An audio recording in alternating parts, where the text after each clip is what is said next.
Buenas tardes, queridos hermanos. El Señor les bendiga muy ricamente. Es para mí un privilegio otra vez el poder estar con todos ustedes en esta tarde. Creo que vamos a tocar temas y cosas muy necesarias y muy importantes.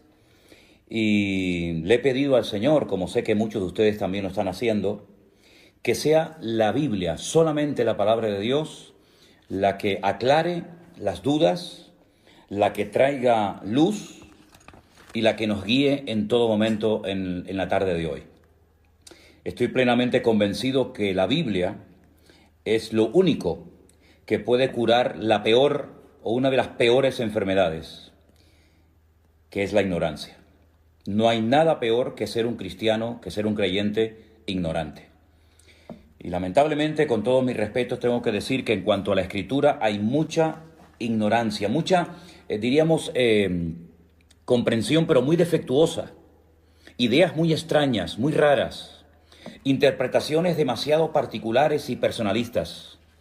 Y como dije el otro día, ninguna profecía de la palabra de Dios se puede interpretar unilateralmente. Y por supuesto descartamos de entrada el yo siento, el yo creo, el Dios me dijo, porque yo creo que eso ya a estas alturas como que no pega, ¿no? Tenemos que leer detenidamente los textos cuando los queremos estudiar, compararlos con otros pasajes paralelos de la Escritura y darnos cuenta de que la Biblia se interpreta a sí misma. Y lo que no entendemos en una parte, la podemos entender en otra y así sucesivamente. Ahora bien, yo creo que tenemos la obligación y la responsabilidad de entender todo lo que se pueda entender. Hay cosas que lógicamente se escapan de nuestro conocimiento, pero repito, todo lo que se puede entender, creo que es nuestra obligación entenderlo. Y también creo que es nuestro deber, y por eso oramos al Señor, para que Él nos ayude a descubrir lo oculto en lo que ha sido revelado. ¿Me explico? Hay muchas cosas en la Biblia que han sido reveladas, que parece que están ocultas, que no se perciben a priori, pero que con la sabiduría, con el conocimiento, con la práctica, con la experiencia y sobre todo con la gracia de Dios, podemos llegar a descubrir muchas cosas que han permanecido ocultas, que están aparentemente ahí como escondidas, pero que cuando comenzamos a meternos en la maravillosa palabra de Dios, comenzamos a descubrir cosas realmente extraordinarias. A través de nuestro hermano Freddy, pastor en Alicante, él me comentaba, me sugería que pudiéramos hablar en esta tarde un poco acerca de la unción. Y lo vamos a hacer. Pero hoy vamos a hacer como dos bloques. Vamos a hablar acerca del tema de la unción, qué es, dónde se puede conseguir, etcétera, para qué sirve. Pero permítame decirles que en estos días estoy recibiendo muchísimas preguntas de todas partes. Y quiero dejar algo bien claro, hermano. Mire, no voy a responder a preguntas que están claramente explicadas en la Biblia. Me explico. No quiero que primeramente me hagan una pregunta a mí de algo que está escrito en la palabra y luego vayan a la palabra. Vamos a hacerlo al revés. Vaya a la Biblia, busque en la palabra de Dios la respuesta a su pregunta y si usted lee los pasajes que yo le pido que lea y no los entiende por el motivo que sea, entonces me preguntan a mí. Pero no recurran primeramente a mí haciéndome preguntas sin haber ido previamente a la palabra. Primero hay que ir a la Biblia, primero hay que ir a la palabra de Dios y luego usted puede preguntar todo lo que quiera. Dicho de paso, también decirles que me han hecho preguntas, lo digo esto con todo mi respeto, muy extrañas. Hoy alguien me pedía que por favor explicara en qué consiste el pánico espiritual. Perdóneme, pero es la primera vez en mi vida que me hacen esa pregunta y no tengo ni la más remota idea. El pánico espiritual. Que explique la doctrina del balcón. No entiendo lo que es la doctrina del balcón. Está circulando un vídeo por la República Dominicana que varios pastores y varios apóstoles, volvemos otra vez al tema de los apóstoles, que tienen que buscar en las páginas de la Biblia, sobre todo en el libro del Génesis, un pelo, una pluma, una hoja o cualquier cosa, y con eso que usted encuentre metido entre las páginas de la Biblia, usted sabe que hay gente que dentro de las páginas de la Biblia tiene metido millones de cosas. Bueno, pues vaya al libro del Génesis, dicen estos personajes, y lo primero que encuentre en cualquier página del libro del Génesis, lo encuentra, se lo frota y ya automáticamente usted está sanada o, digamos, vacunada en contra del coronavirus. Sí, cosas realmente, permítame, increíbles, sinceramente tremendas, ¿no?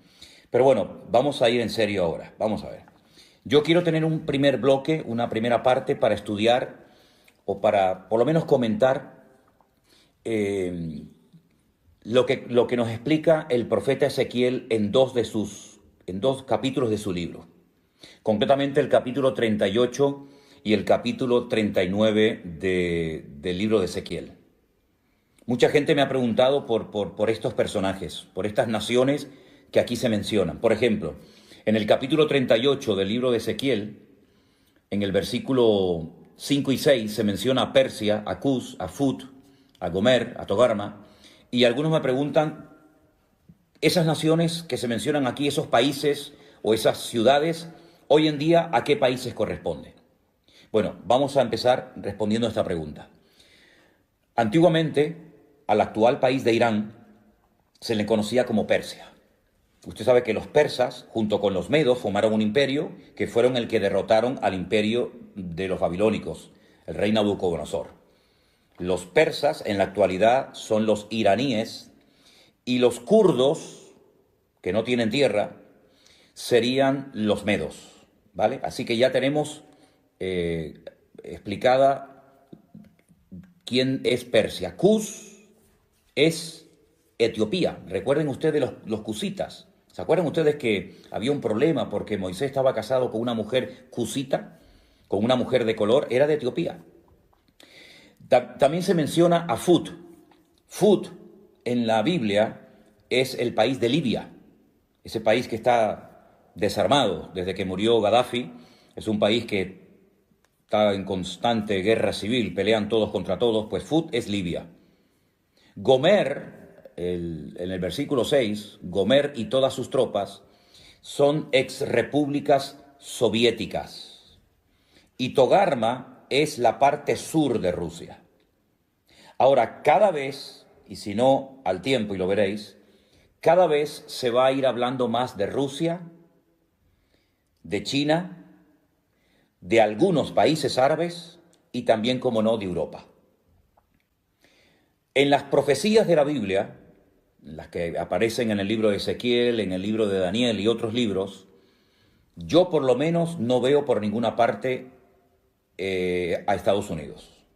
Algunos dirán, pero bueno, Estados Unidos es una gran potencia económica, una gran potencia política, sí, es cierto, no lo discuto, pero no pinta nada en el panorama, en el programa profético de Dios. ¿Qué le va a ocurrir a los Estados Unidos en los últimos tiempos? Pues mire, yo no sé si esta pandemia que estamos viviendo hoy en día tendrá algo que ver.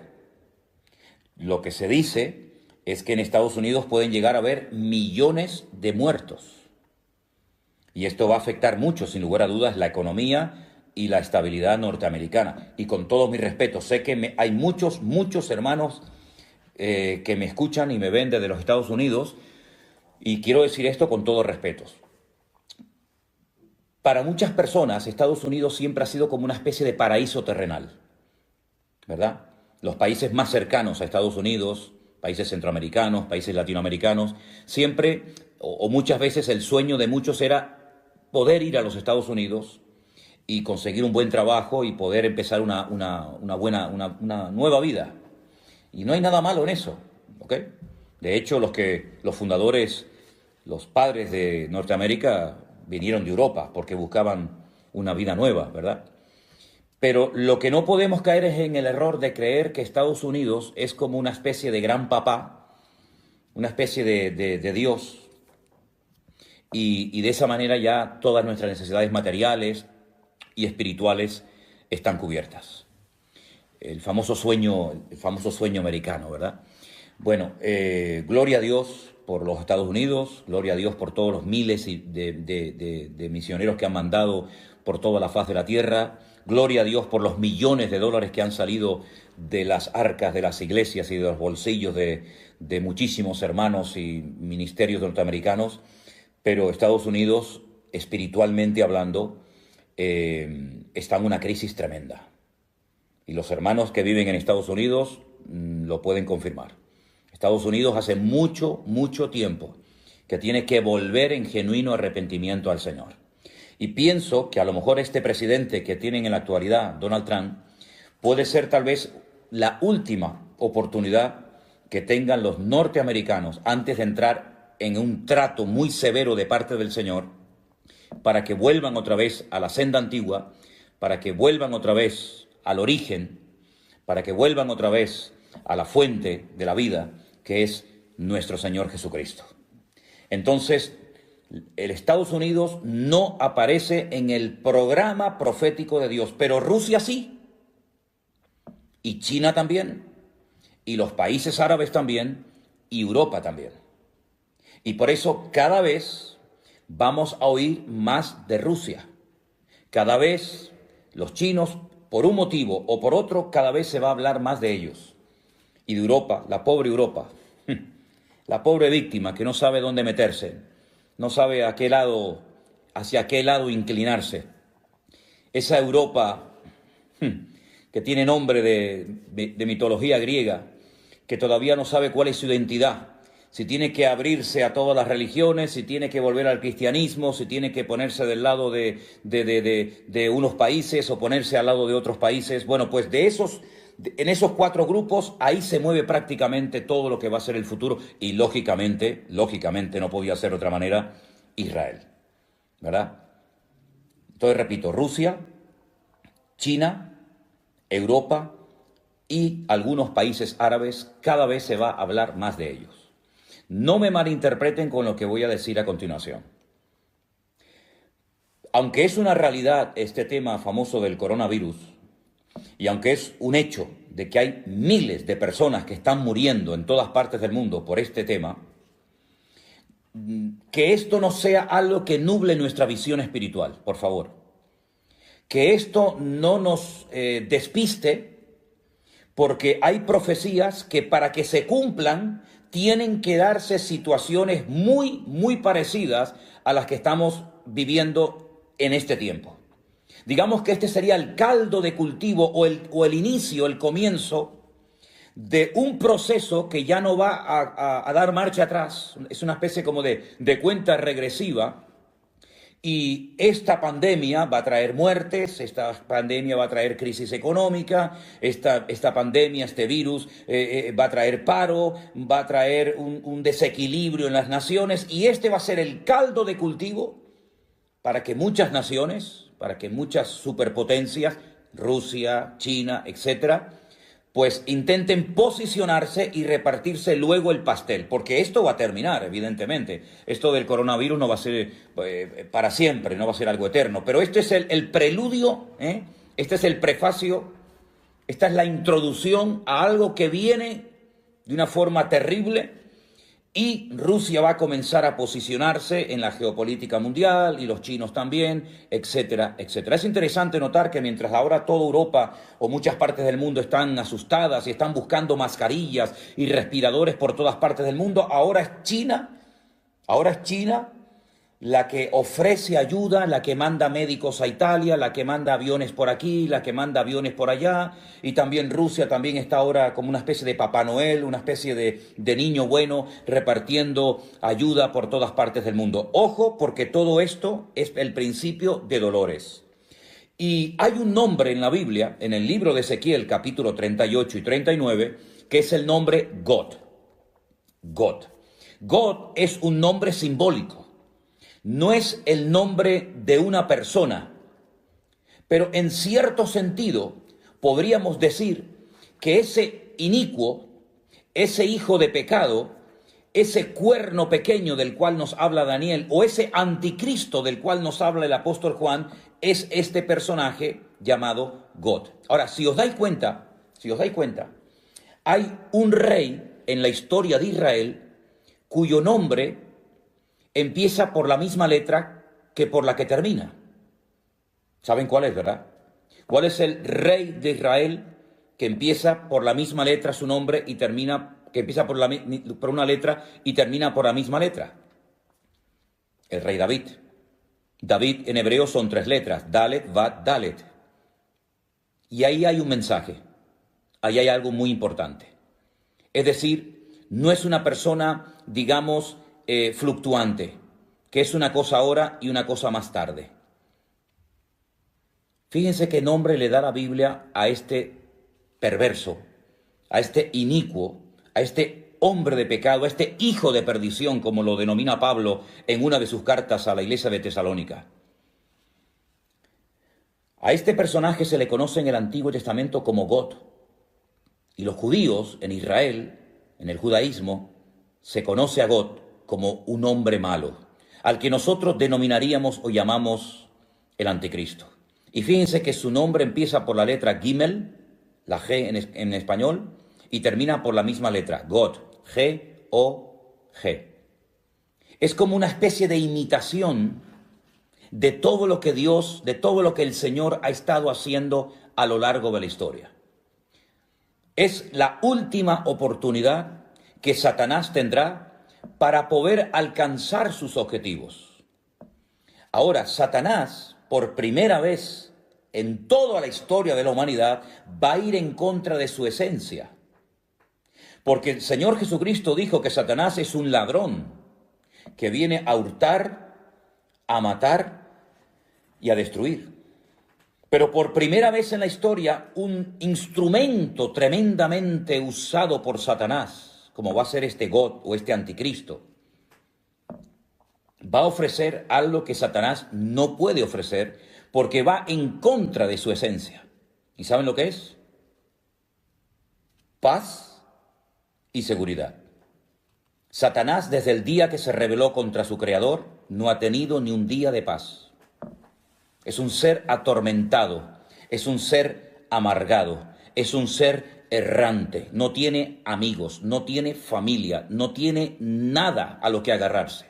Es un ser solitario que sabe que le queda poco tiempo y a través de todas las edades ha intentado destruir, neutralizar, hacer fracasar el plan de Dios, y ahora cambia la estrategia y comienza a ofrecer a través de este personaje paz y seguridad. Ahora bien, este personaje, el anticristo, que se va a levantar en los últimos tiempos, se va a manifestar como el hombre de pecado, ofrecerá paz y seguridad, pero cuidado, es falso.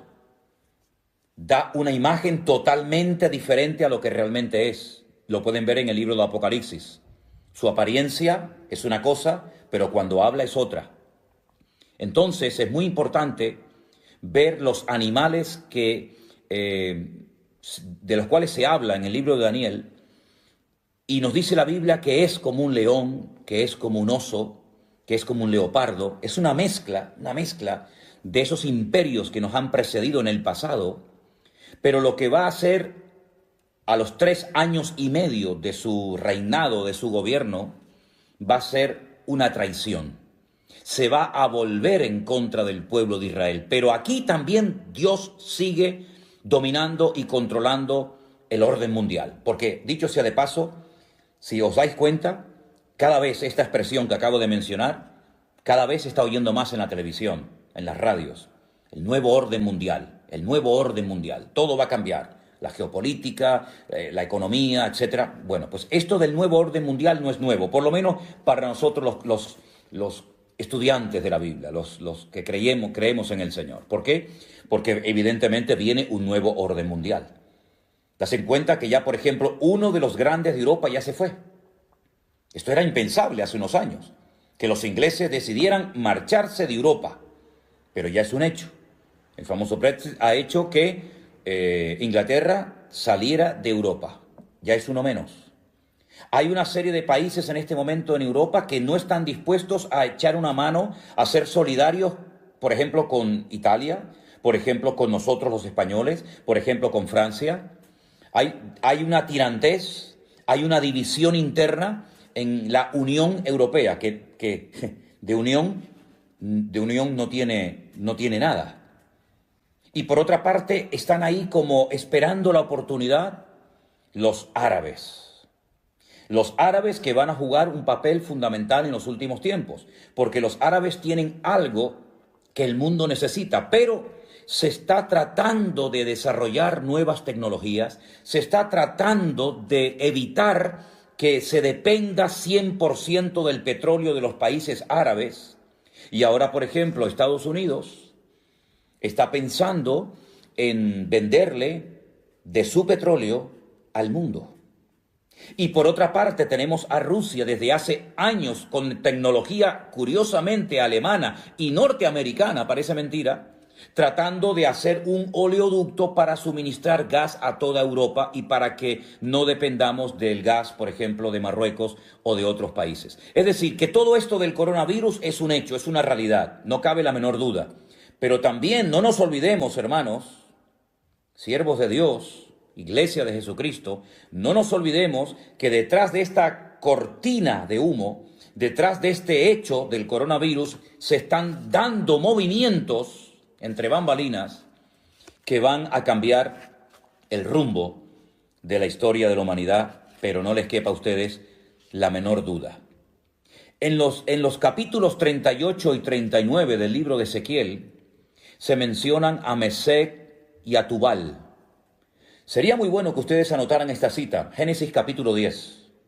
En Génesis capítulo 10 se nos habla acerca de los hijos de Jafet. Yo no tengo tiempo para explicar todo esto ahora, pero cuando Noé salió del arca, sus tres hijos, Sem, Cam y Jafet, se extendieron por todas las naciones de la tierra y todas las naciones tienen su origen en Sem, en Cam o en Jafet.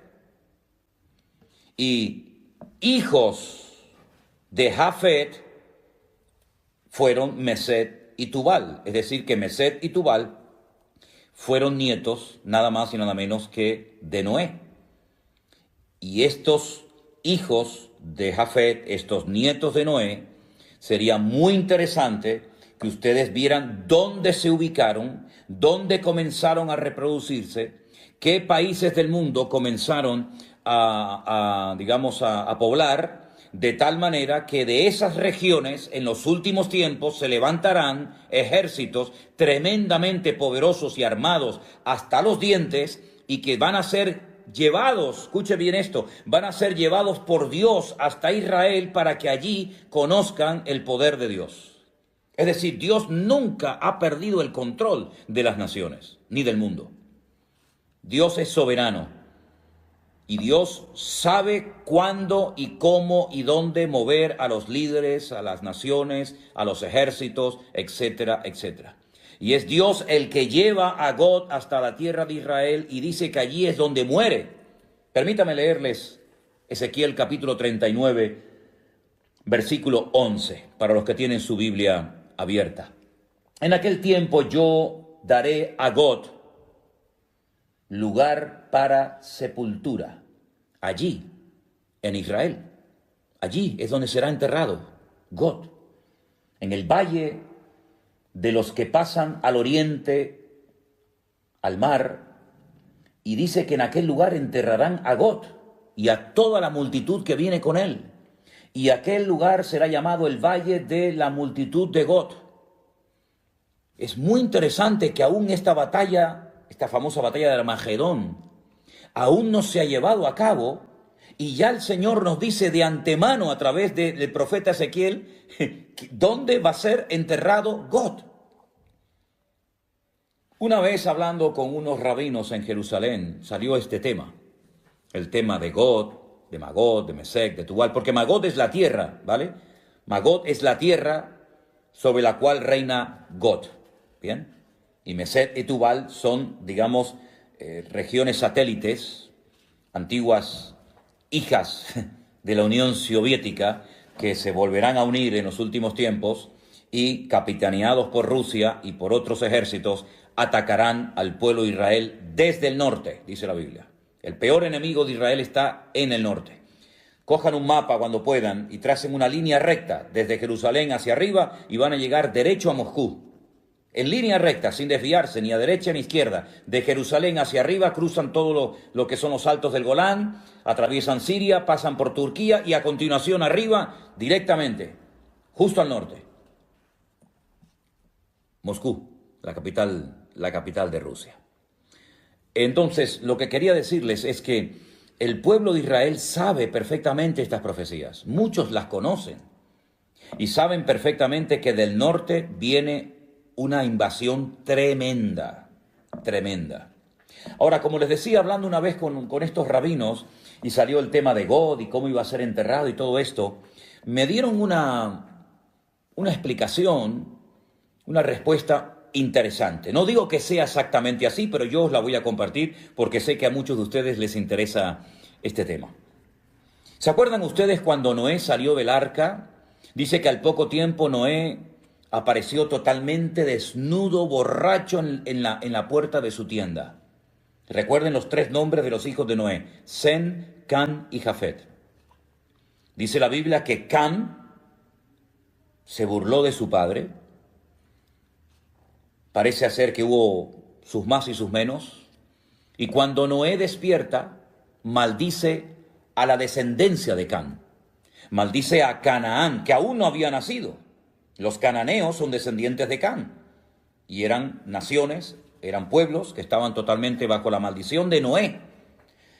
Porque hizo burla de su padre, porque vio la desnudez de su padre. Sin embargo, Sem y Jafet marcharon marcha atrás y taparon la desnudez de su padre. Y estos rabinos me decían que por un detalle de Dios a los descendientes de Jafet, y uno de ellos es God, el Señor le permite sepultura en la tierra de Israel. Ahí queda eso. Cómanse el pescado y dejen las espinas a un lado. La batalla será de tal magnitud, y quiero dejar una cosa bien clara, esta batalla que se describe en los capítulos 38 y 39 del libro de Ezequiel aún no se ha llevado a cabo. Esto es profético, esto nunca ha ocurrido. Esto es algo que va a ocurrir en los últimos tiempos. Desde Tbilisi, vecino con Rusia. Qué interesante este mensaje que nos acaba de mandar Miriam Masi. Te saludo desde Tbilisi, Europa del Este, país vecino con Rusia. Interesante. Esta batalla será de tal magnitud que una vez que termine, y la batalla se llama la batalla de Armagedón, se va a llevar a cabo en un valle precioso que he tenido la oportunidad y el privilegio de verlo muchas veces, de caminar por él, de conducir por medio del valle. El valle de Jezreel o el valle de Megiddo. Es un valle inmenso. Ya Napoleón dijo cuando lo vio, este es el valle perfecto para llevar a cabo una gran batalla.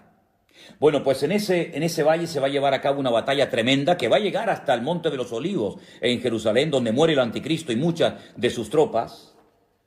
Y una vez que la batalla termine, dice que estarán durante 7 años quemando al fuego el armamento que las tropas trajeron para atacar al pueblo de Israel. Allí habrán tropas de todas partes del mundo, ¿eh? También los chinos mandarán millones y millones de soldados para atacar al pueblo de Israel.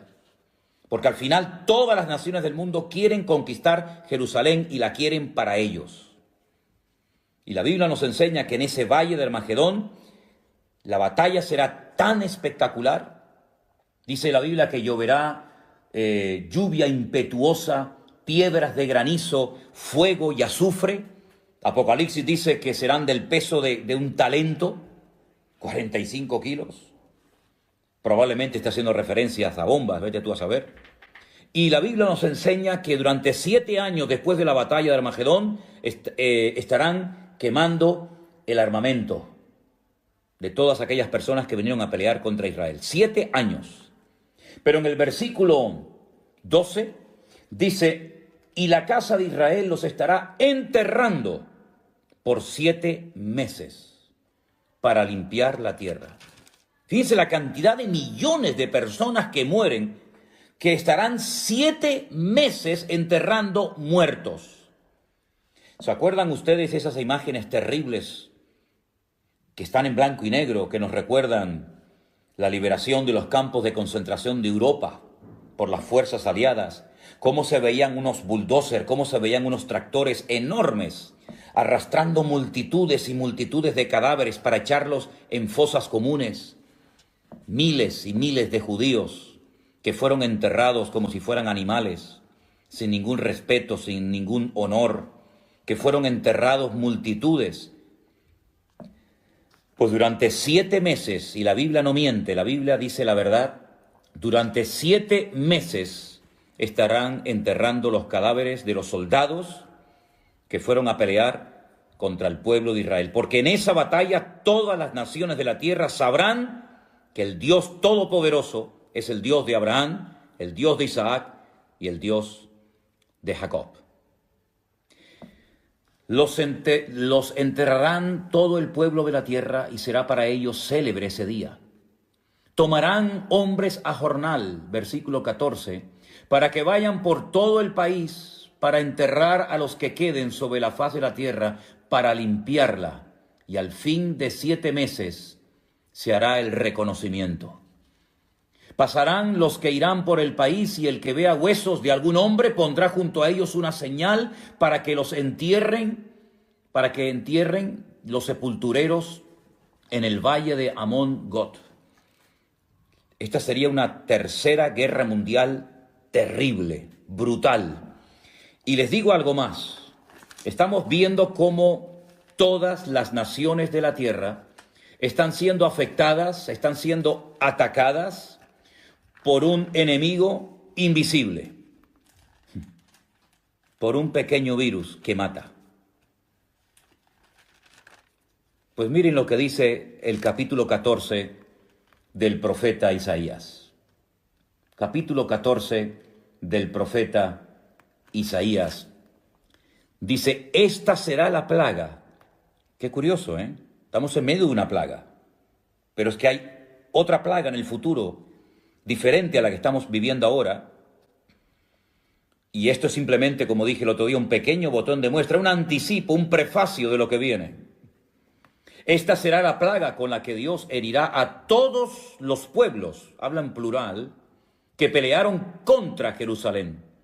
Escuchen, la carne de ellos se corromperá estando ellos sobre sus pies. Y se consumirán en las cuencas sus ojos, y la lengua se les deshará en su boca. Zacarías capítulo 14, verso 12. Versículo 13.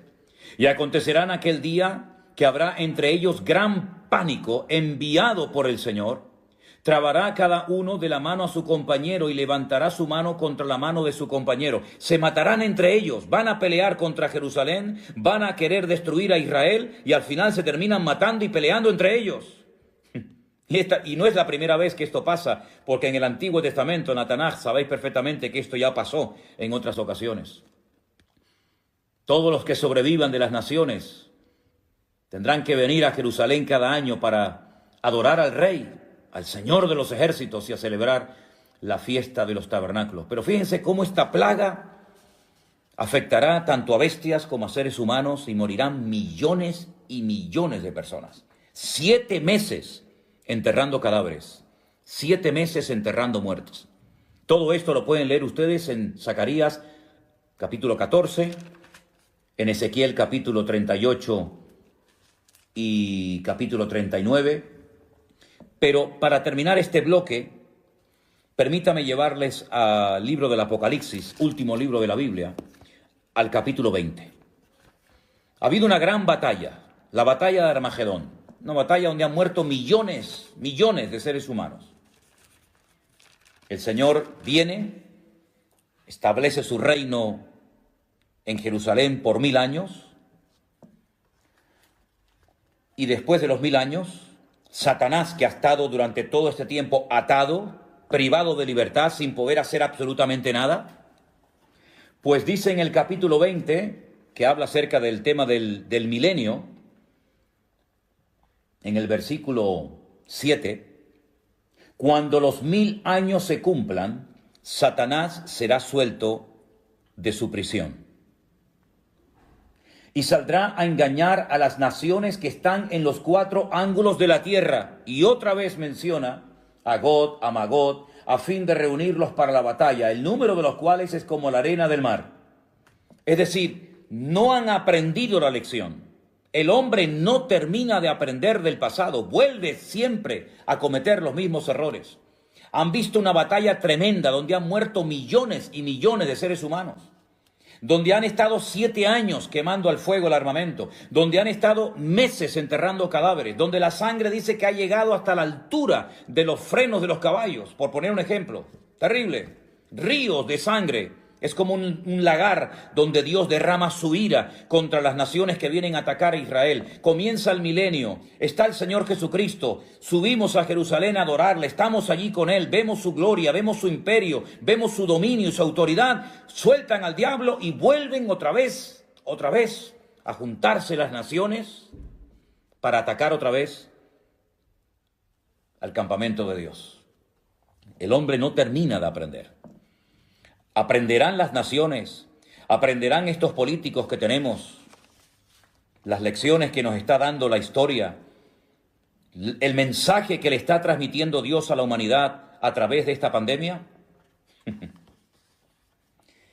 En fin, ustedes saben perfectamente la respuesta.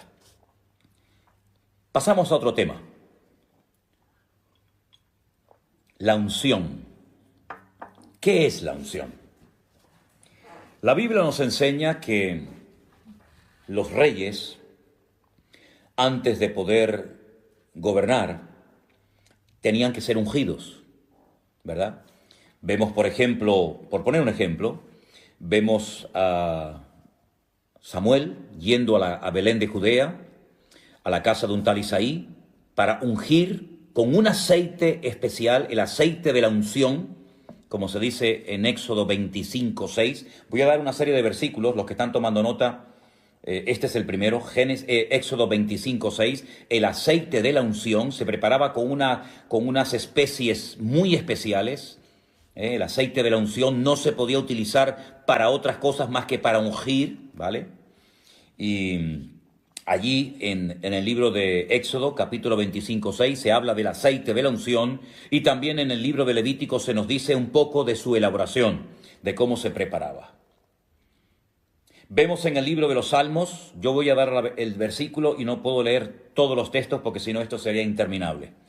En el Salmo 89:20 dice que el Señor ungió a David para ser rey de Israel. También a otros, ¿no? Pero concretamente el Salmo 89 es el salmo donde encontramos el pacto que hace Dios con David, y en ese pacto incluía una unción especial para ser rey de las 12 tribus de Israel, ¿vale? La palabra Mashiach, ungido, no es un nombre propio, como puede ser Antonio, Tomás, Santiago, Ricardo, Alberto, Manuel, sino que es un título, más que un título, es algo que se hacía sobre las personas, sobre algunos objetos, para consagrarlos para un servicio especial. Se ungían a los reyes, se ungían a los profetas, se ungían a personas para una función específica. El rey de Israel era el ungido del Señor. Ahora, esa unción, ese respaldo divino que se representaba derramando un aceite que se preparaba especialmente sobre la cabeza, sobre las vestiduras. Por ejemplo, en el Salmo 133 nos habla de la unción que se derramó sobre Aarón como sumo sacerdote en el tiempo de Moisés en el desierto, en el tabernáculo, ¿verdad? Esa unción, ese acto de Dios de respaldar a un hombre, de respaldar a una persona para ser rey, para ser sacerdote, para ser profeta o para una función en específica, esa unción, ese respaldo de Dios también se menciona en el Nuevo Testamento. Pero ya no se ve a nadie echándole aceite sobre la cabeza a nadie para que reciba la unción. Es cierto que en el Nuevo Testamento hay algunos textos donde se habla del aceite. Por ejemplo, hoy encontraba un versículo muy interesante, y ese sí quiero leerlo, en Marcos capítulo 6, versículo 13, en el Evangelio según San Marcos, capítulo 6, versículo 13, yo no sé si se han dado cuenta de que ahí se menciona el aceite y la utilizaban los discípulos.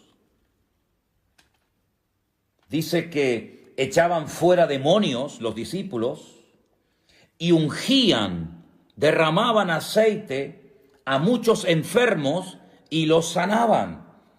Hay un momento en el que los discípulos les ponían aceite a los enfermos y eran sanados.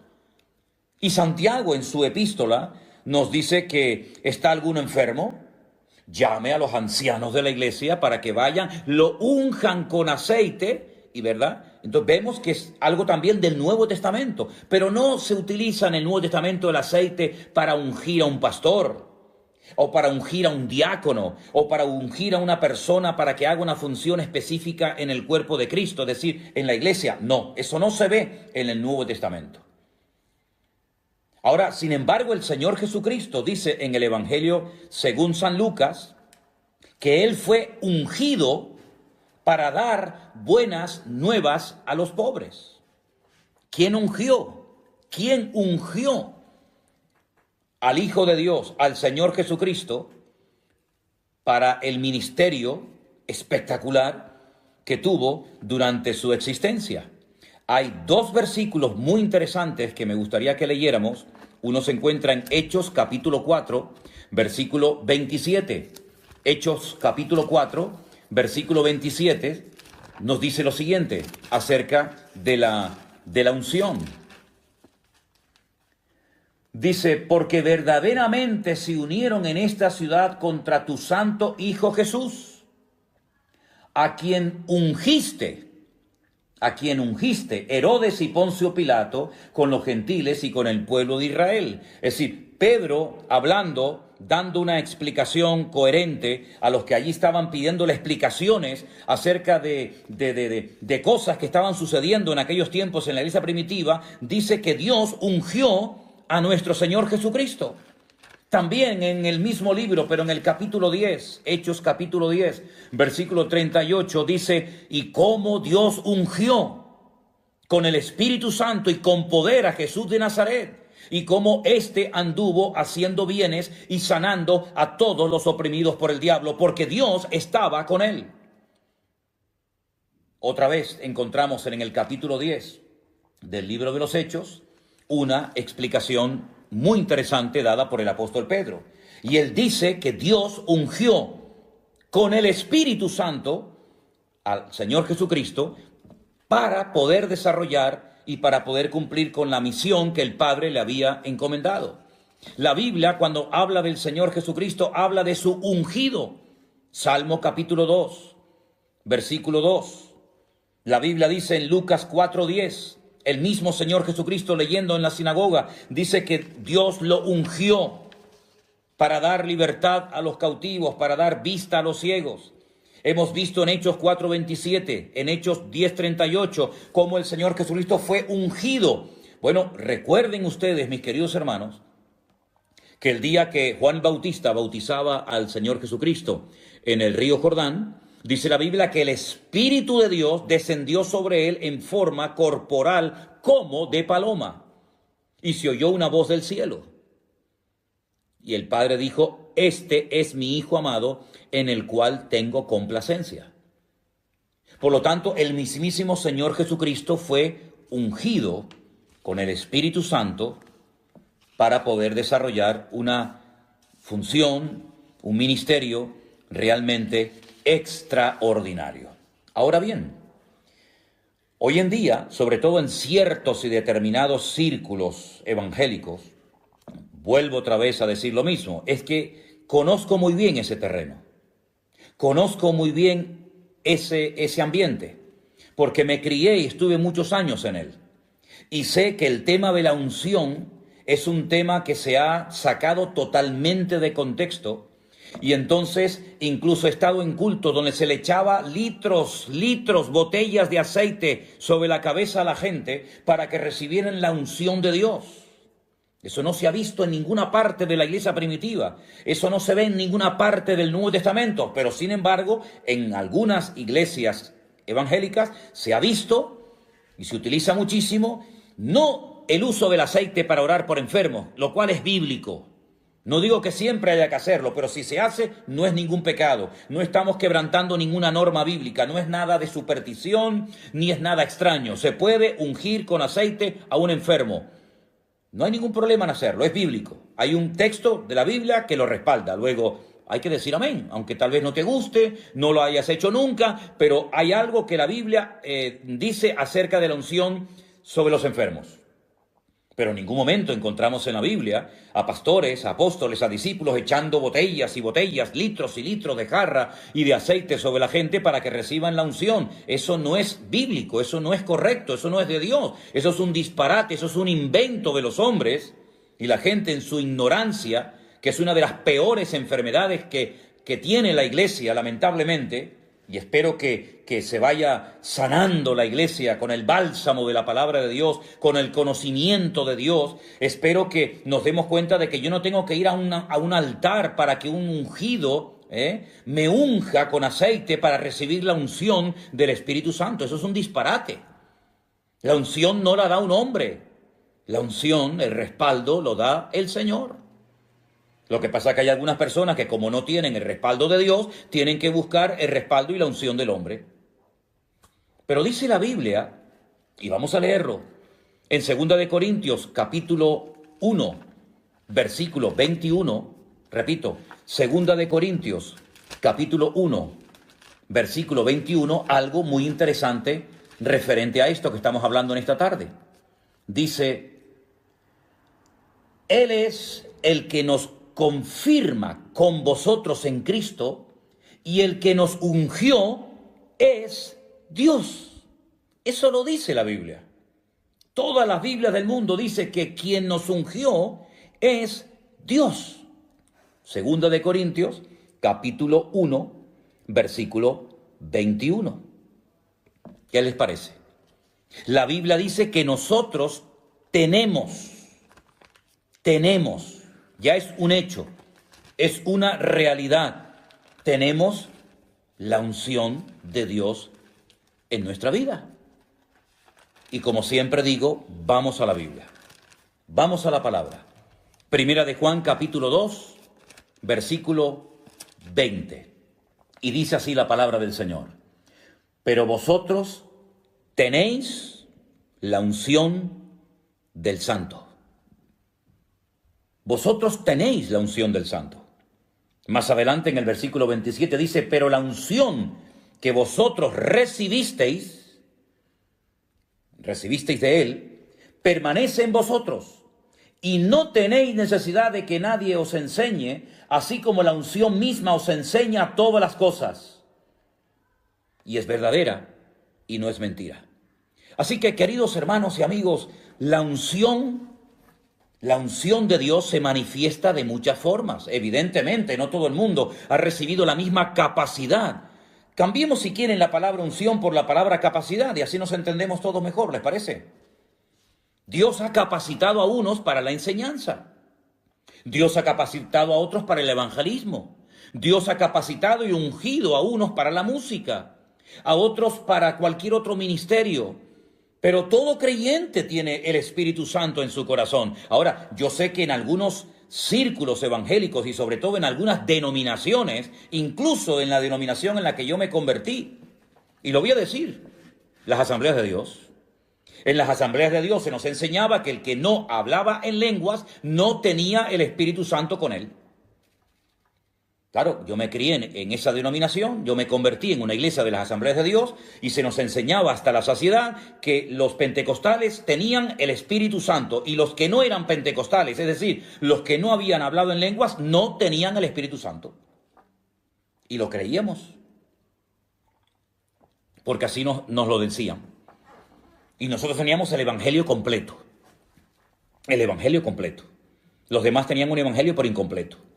Nosotros teníamos la bombilla de 100 vatios, los demás de 25.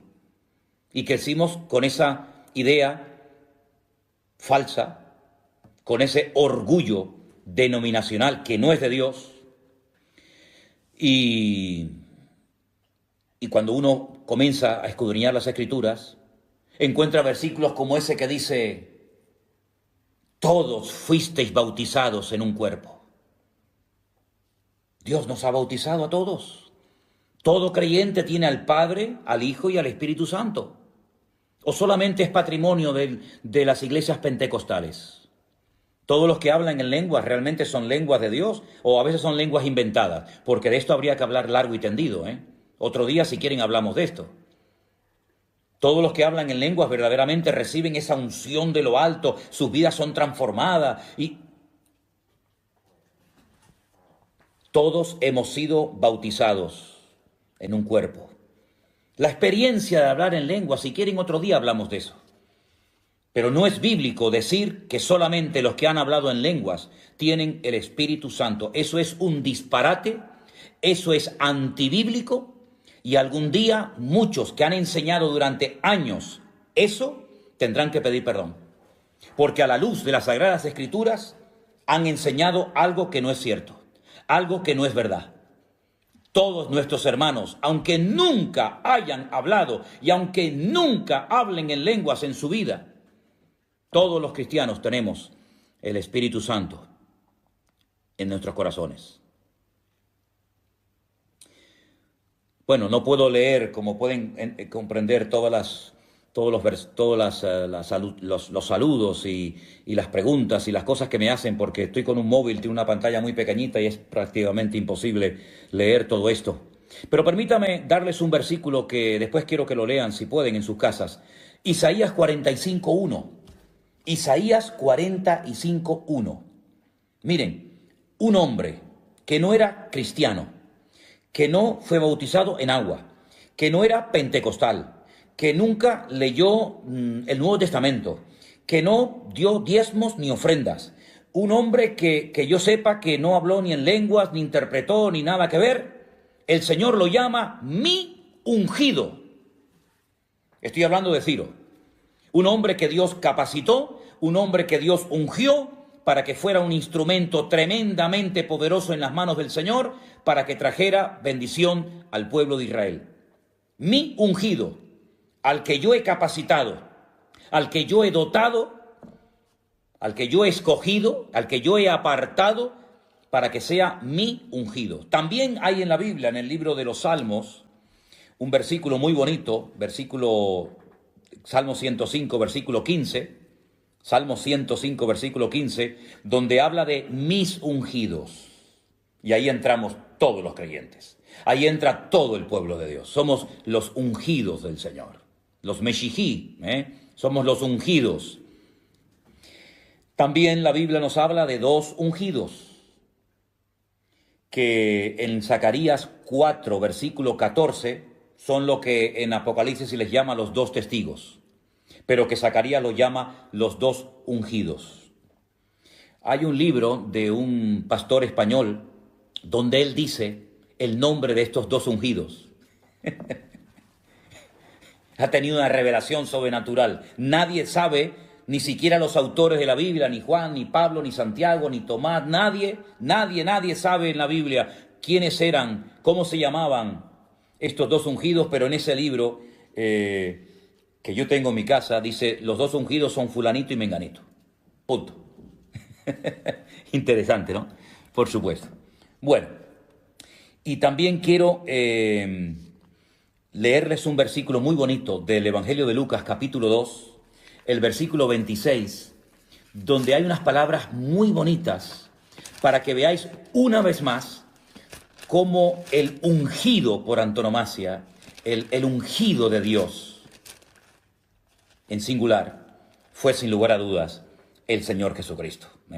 Yo les he dado versículos del libro de los Hechos, le he dado algunos textos en esta tarde de Lucas, pero miren qué versículo tan bonito de Lucas 4:18, donde el hombre que está orando, teniendo en sus brazos al Señor Jesucristo, pues Lucas 2:26, perdón, discúlpenme, Lucas 2:26, dice unas palabras muy interesantes y dice así: esto fue el día que los padres del Señor Jesucristo lo llevaron para ser presentado en el templo, ¿vale?